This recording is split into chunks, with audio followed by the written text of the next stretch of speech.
Let's pretend you're a product manager at Facebook Shops. I'm curious, what success metrics or what goals would you set for the team?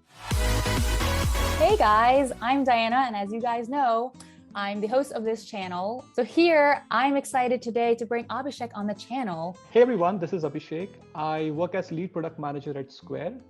Prior to joining Square, I was at PayPal, where I worked for almost 9 years. Haven't interviewed for 9 years.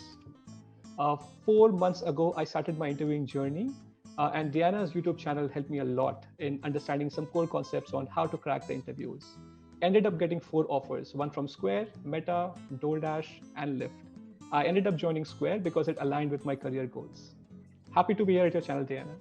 That is so impressive. Yeah. So we're bringing Abhishek back because he's succeeded in interviews, and I, as you guys know, want to help you guys succeed in passing those product interviews to get the job of your dreams. So today, Abhishek is going to do a mock interview with us, and it's going to be about 30 minutes. So we'll dive in. Ready for some fun? Awesome. Pretty pumped up and excited. Yeah, let's do it. Great. So Abhishek, let's pretend you're a product manager at Facebook Shops. I'm curious, what success metrics or what goals would you set for the team? Diana, before we proceed, can you talk to me about at what phase FB Shop is right now? Yeah, Facebook Shops started in 2020. So during COVID, they accelerated getting it out to the market to help small, medium businesses and large businesses. Awesome. So give me a couple of minutes to collect my thoughts, and then what I would do is I'll share my screen with you so you can follow my thought process. Let me talk about the structure, how I want to proceed forward with this question. So let me start with what Facebook mission is. Facebook mission is to give people the power to build community and bring the world closer together. Mm-hmm. What you would see is what FB Shop is and how it aligns with FB mission. So Facebook Shop basically gives businesses with FB pages to build out their own storefront, and then they can show the storefront on the different surfaces on Facebook and Instagram. They can upload their entire catalog and bring the users to the shop. Mm-hmm. I think one smart thing that Facebook did was it also partnered with players like Shopify, BigCommerce, SetCommerce, etc. So people can bring their entire catalog from third party onto Facebook. I think one thing to think about is, hey, how does FB Shop differentiate itself from Facebook Marketplace, and why Facebook needed to launch something like this? Facebook Marketplace can more be user to user, and Facebook Shop can be more like brands or creators to user. For a brand, what is their advantage to being on shops versus staying if they already have a Shopify site? Yeah, I think the big advantage that they would get on creating FB Shop is the visibility, like 3 billion active users. Right now, Facebook has both the features. They can either take users from FB Shops to their own site, or they can have in-context checkout. Lesser friction, more conversion, better for shops. Right now, Facebook is trying out native checkout, but then all Facebook shops don't have a native checkout. A lot of Facebook shops link their product to the main site. So users actually leave Facebook, go to the main site, and that's where checkout happens. As I go down, right about the goals, we may not have visibility in the full end-to-end funnel. The last piece happens at the merchant-owned website. Got it. Thanks for calling that out. What I will do is, let me write down the target users or the target, let me just call it target stakeholders for us. Okay. Right. So I see these as the primary stakeholders, brands or businesses who build out the Facebook shop, buyers who go to these Facebook shops to buy something, Facebook, who is the joining hinge of the entire ecosystem. I've also added advertisers there because I think this can be a great strategic importance for Facebook, because now they know the buyer's purchasing behavior. They know what different items sellers have, which items are popular. This can definitely feed into having very targeted ads on the Facebook. I will probably focus on the top 3. Advertisers is something I would keep back of my mind for now. So a quick look at the Facebook shop, you would see that right now, Facebook shop is free. There is no shop setup fee. There is no listing fee. A lot of marketplaces tend to have listing fee as well. Facebook also takes a revenue cut of 5% on transaction, but I read somewhere that they have waived off their fee for the first half of 2022. On your native checkout, there's no fee. So I mean, that leads me to believe that revenue is not a core goal. Adoption and engagement is. Let's quickly look at user journey, then I'll dive straight into the metrics, the meaty part. I think for a user journey, for a seller comes to Facebook. And I think the prerequisite for sellers to create a Facebook shop is they have to have a Facebook page. And the numbers might have changed, but I think it allowed for 2,000 likes on a Facebook particular page to open up FB shop. I come to a page, I open up my FB shop. I can upload my catalog or different items to my FB shop, or I can have a connection to, say, Shopify, CredCommerce, or BigCommerce, and then import my catalog. Once my catalog is imported, I can get my shop ready and then open it for buyers. Okay. Now, there are several things for demand gen that Facebook allows, that, hey, listing your products from Facebook Shop to Marketplace or running ads to bring in buyers, but we will not go in that depth. For the buyers, the user journey typically looks like I'm browsing my Instagram feed or Facebook feed. I see my favorite creator. I go to the profile or a Facebook page and I see certain items listed, or I see a link to Facebook Shop, and then I can discover their shop. The Blue app also has a shop tab where they show different products in the beginning, but then the way they organize it is through sellers. Like, well, Marketplace is more product focus, Facebook Shop is more seller focused. So I can find different sellers and then I can go into their shop and look at different products that they're selling. If the seller offers native checkout, like you can buy right within the Facebook, you can click on buy now and buy the product. If they do not, then when you click on the main CTA, you go to this site where you complete your transaction. All shipping, everything happens off premise. And then what I would do now is basically try to write down some of the metrics. And from there, we'll start seeing certain pattern and choose a Northstar metric. Right. One thing also I would love to discuss in the beginning along with the user journey is the value, basically, where user get value in the journey. Having looked at the journey, I think the real value comes in when a transaction happens or when sellers find value when the item that they have listed has been purchased by a buyer. Buyers find value when they're able to browse through different sellers' products and they're ultimately able to buy a product that they like. So I think that's where the value lies. As we go through the metrics, let's keep this value in our minds as well. So give me a few minutes, let me collect my thoughts and write down some metrics and then we'll discuss them. All right, let me walk through sellers and buyers first through this journey and then I can talk about some of the metrics for Facebook as well. That sounds good. Let's go through it and just, if you can, take short pauses in case I have any follow-up questions. Sure, let me do that. Okay. All right, let's start with the top of the funnel, awareness and acquisition. Okay. Number of sellers who apply to shops per week.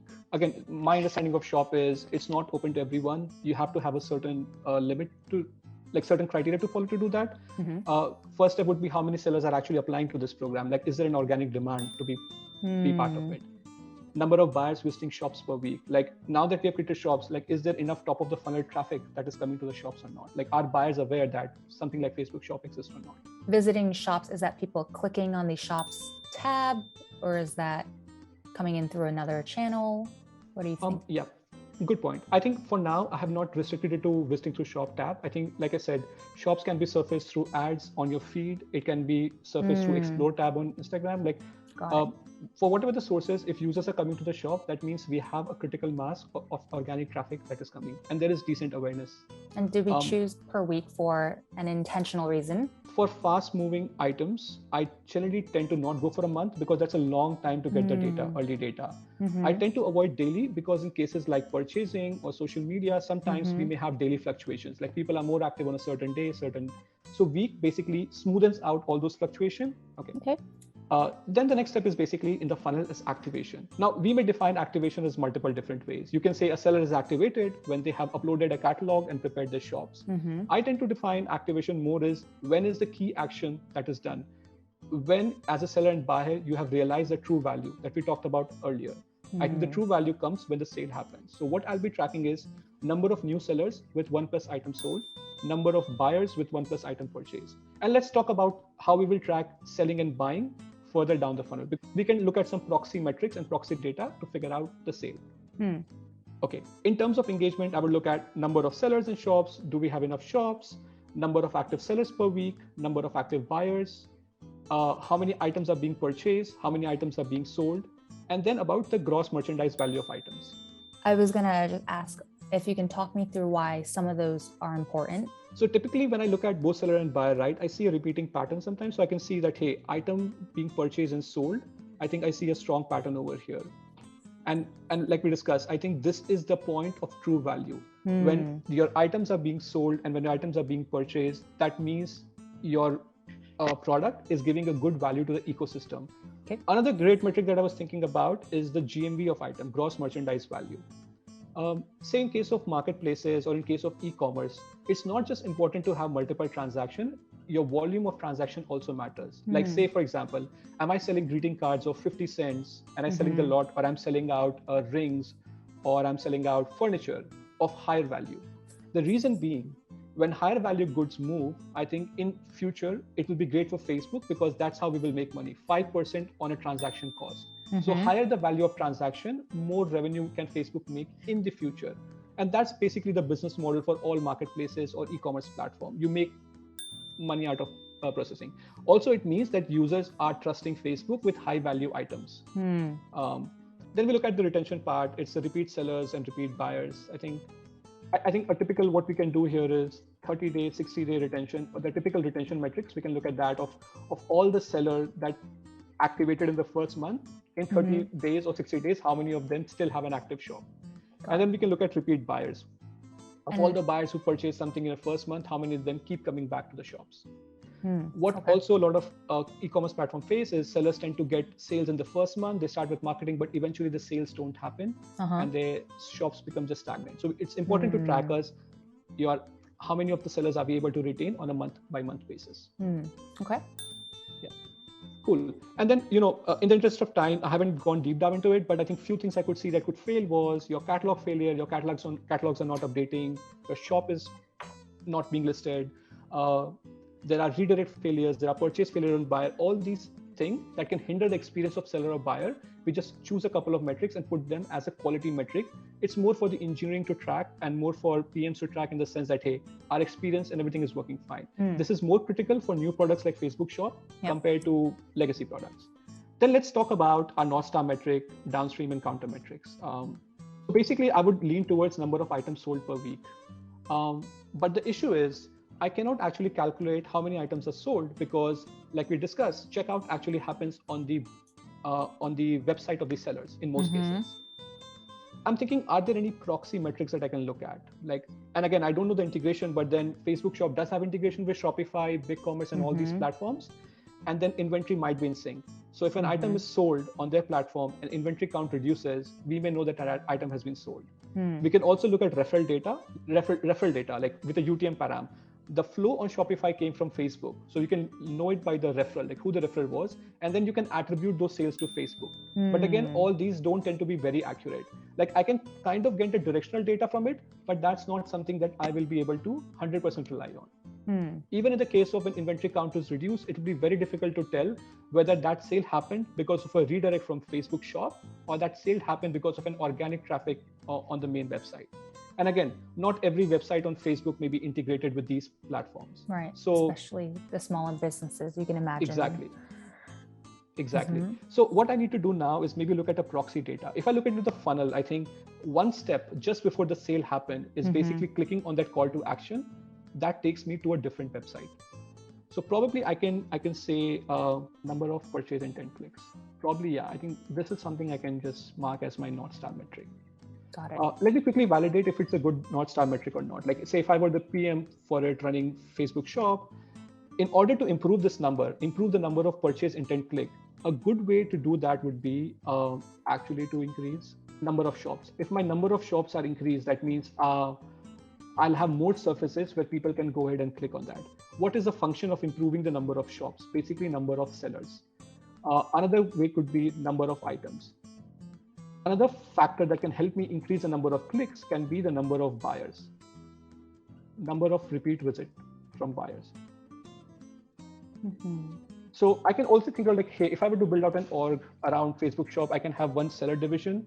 They can focus on increasing the more number of sellers, increasing number of shops, increasing number of items that give diversity. I can have a buyer org that can focus on bringing more buyers, ensuring that buyers come and have more repeat visit. Yeah, one thing I would be worried about for number of purchase intent clicks, like you mentioned, it is pretty far from the actual action that drives value, either in the future or what are ways we can maybe find things that get closer to the ground truth?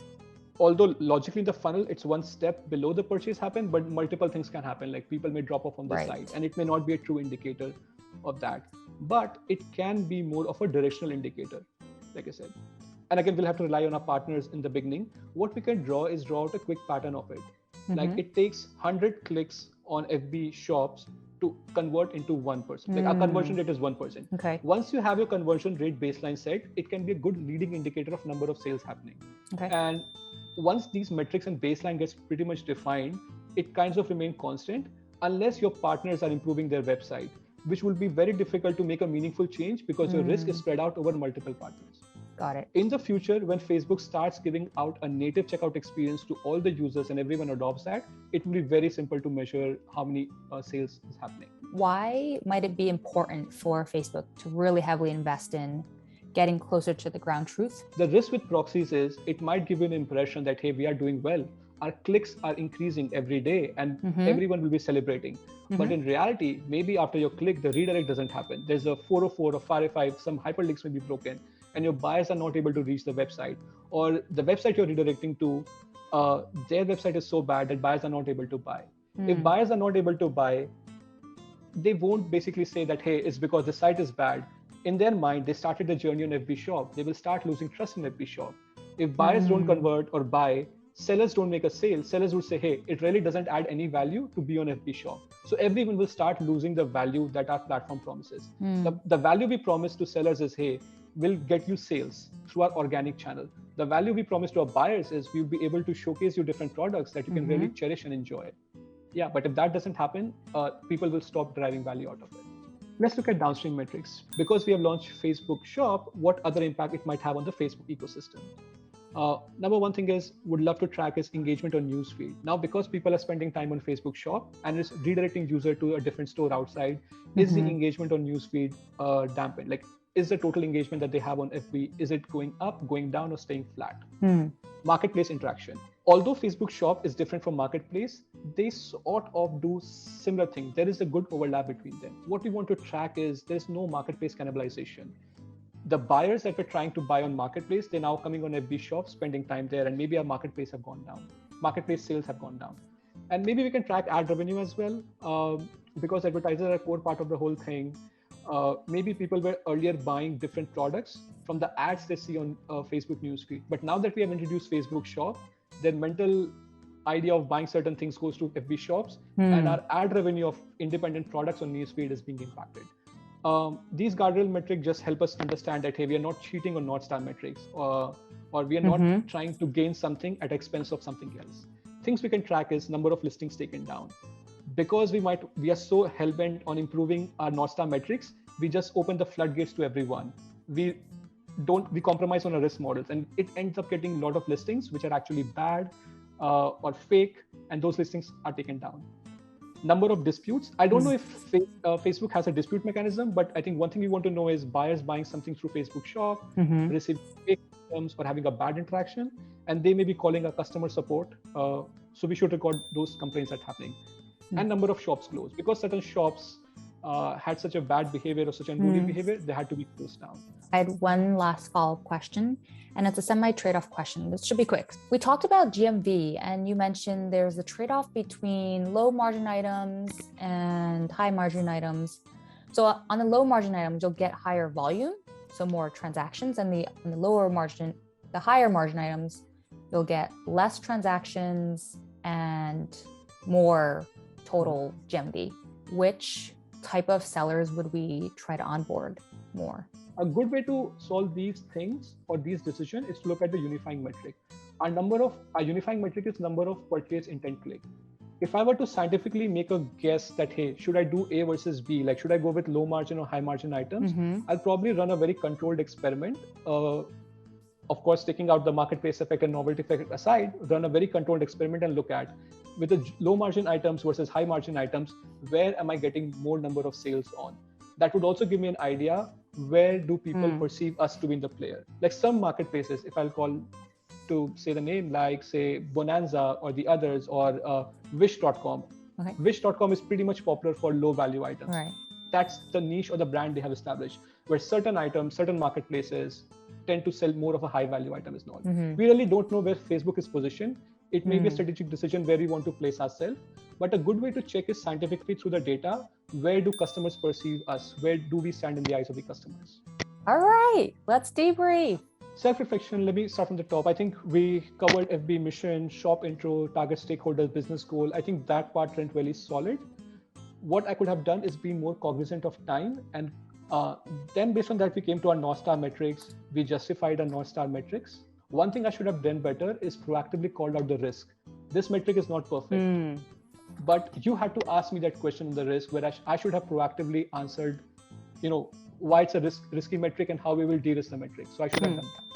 let me structure this from the start to maybe the end. The first part, I think really stood out. It was strong start, strategic thinking. So here I have written down, you called out advantages, differentiation between one product and the other. You called out that we have the lack of sight of the full funnel and just the knowledge of the product. I was really impressed by that. Again, for these Facebook interviews, the interviewer does not expect you to be an expert at the product, but you seem like you knew it like the back of your hand. I think to your point, you were exhaustive, which was good. But like you said, managing time here could be a trade-off. Another thing I wanted to call out early on, it could be helpful to share the structure or the approach early on with the interviewer to make sure that you don't miss anything.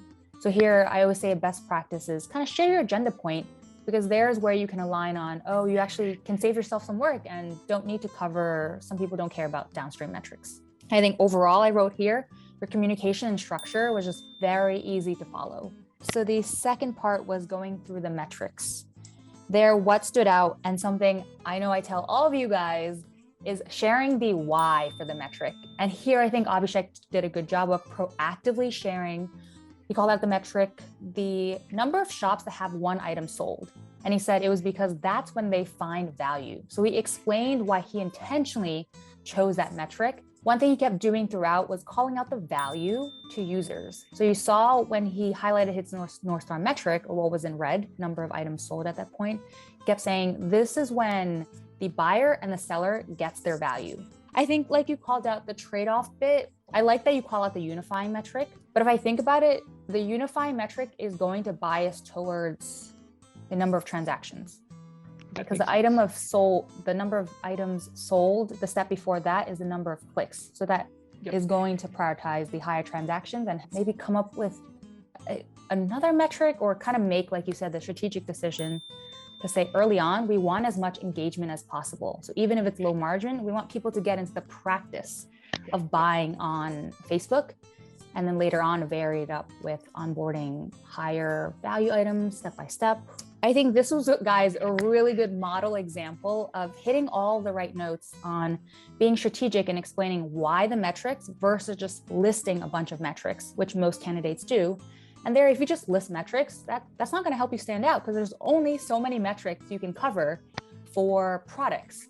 And hence anyone coming in to answer this question is mostly going to say the same thing. And I want to end it off, Abhishek, because you did such a great job. What is your 1-2 secret tips? What really helped me was to be aware of different products in the market and to understand different business models. If you go out in the market, you see there are actually top 5 or 10 different business models that work. Try to understand them in depth. Every question is actually a variation of one or the other thing. So if you understand those business models in depth, you'll be able to answer any metric question. The other thing that really helped me is always ask yourself what the value is. And I think Diane does that very well in her YouTube videos. You can come up with tons of metrics, but always ask yourself, where does the real value lie? And try to hit that crux. That will really help you stand out from the other candidates. One common question I get on your first bit, where do you go for sources to learn about the different business models, products, etc.? Well, I actually just Googled it and was again, as PMs, I think we are inherently very curious. So if a new product launch, I'll be very curious. Because I worked in e-commerce space, when Facebook Shop launched, I was very curious. The reason I was able to go in depth is because I knew about Facebook Shop. I was very curious about it. Other advice is never go into a company interview without understanding what the company does. Again, in-depth knowledge is not needed, but if you really know about what they do, that really helps. I'll give you my example, what I did. I don't recommend you do that in depth, but I went through the earning calls of Meta. I really looked at what was the earning call, what really happened, what's the key strategic outlook that Mark Zuckerberg said.